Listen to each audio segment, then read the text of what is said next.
is a common enemy. That common enemy doesn't care the label you put on yourself is Sufi, Salafi, Deobandi, Shi'i. No, they only care that label is Muslim. That's what they care about. If that label is Muslim, they don't want to see that label. They do not want to see any Islamic empire, any Islamic land flourish. So, for the love of God and then for the love of your ummah, set aside your petty sectarianism. I say at least for the time being. I'm not saying ignore forever. For the time being, understand this is not a conflict between two equally evil empires. We are currently closer to a potential World War III than we have ever been in the last 60 years.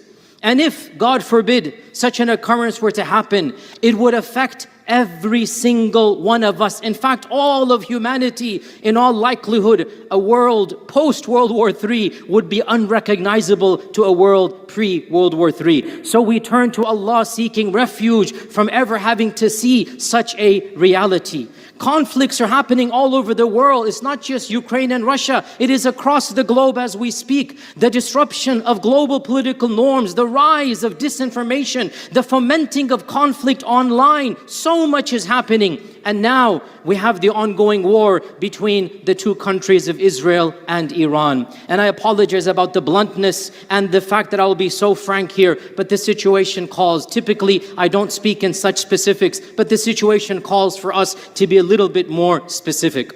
The first point that I would like to make is that we as Sunni Muslims, there's a lot of online discussion going on. What should our stance be in the current conflict? On the one hand, you have Israel, and on the other you have Iran. And without a doubt, there are people online and even in the public media that are saying that Iran and Israel are equally evil. Iran and Israel, according to them, are both empires of evil. And so they are saying it is our Islamic duty to remain neutral. And when they bring in Islam, I too must bring in Islam and weigh my opinion here. Others have even gone beyond this, and I've heard this with my own two ears from online interviews by famous clerics here in this part of the world and around the world, who are, unbelievably in my opinion, actually cheering on Israel against Iran because of the hatred and the anger that they have to Iran. So what then should our stance be? As usual, much can be said and time is limited. But let me share with you my remarks and my interpretation, and it is up to you to take it or to leave it. And this is my forte and area, Islamic theology, Islamic sectarianism. From a purely theological standpoint, from a purely aqeedah standpoint, there is no question that Sunnism and Twelver, Ithna Ashari, Ja'fari, Shi'ism has a lot of disagreement. And I have spoken about these disagreements and given entire lectures, and you can listen to this online. I have an entire hour-long lecture I gave over here about the differences between Sunnism and Shi'ism.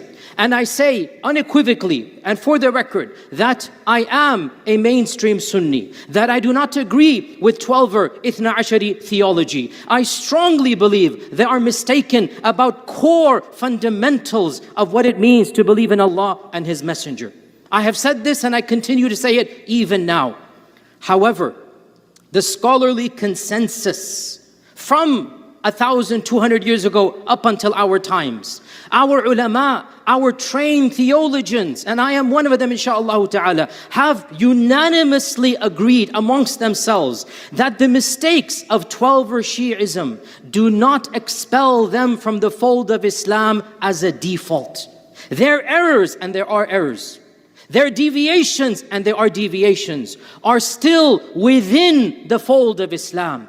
And they are considered to be Muslims as a default. Yes, if you find an individual who that individual has very obscure, very erratic beliefs, yes, you may say that individual belief. But as a default, a person who comes to you and says he belongs to that firqa, that strand, as the asl, the default, they are your fellow Muslims. They believe in Allah, they believe in the Messenger sallallahu alaihi wasallam, they believe in the Day of Judgment, they pray to Allah, they do wudu, they fast Ramadan, they love lower their heads in the direction of the Qibla, they are outwardly and inwardly Muslim as a default. And this is by the unanimous consensus of our own scholarly tradition as well. So yes, they have mistakes, but those mistakes do not expel them from the reality of our ummah. And I have said this even before the current conflict. When there was nothing going on, I have given my lectures here, and I have said our disagreements should not result in increasing sectarianism. Let us agree to disagree. Let us agree to disagree in a civil manner. What is the benefit of me preaching hatred to my masjid and they preaching hatred to their masjid? We have two different interpretations. Let Allah be the judge in the hereafter. And in this world, let us get along for a better society. Let us come together to build better schools for our children. Let us not hate and fight one another, even as we agree to disagree. This had been my stance before the conflict began. Now, the problem comes, the issue becomes more complicated when it's not just theology anymore. What I have just said, frankly, every mainstream theologian, and allow me to be blunt here, from the Salafis to the Ash'aris to the Sufis to the Deobandis to the Jamaat Islamis to the Barelvis, the mainstream Sunni consensus is that Ithna Ashari, Ja'fari, 12er Shi'as are Muslim, but they have mistaken beliefs. You can quote this, there's not much disagreements here.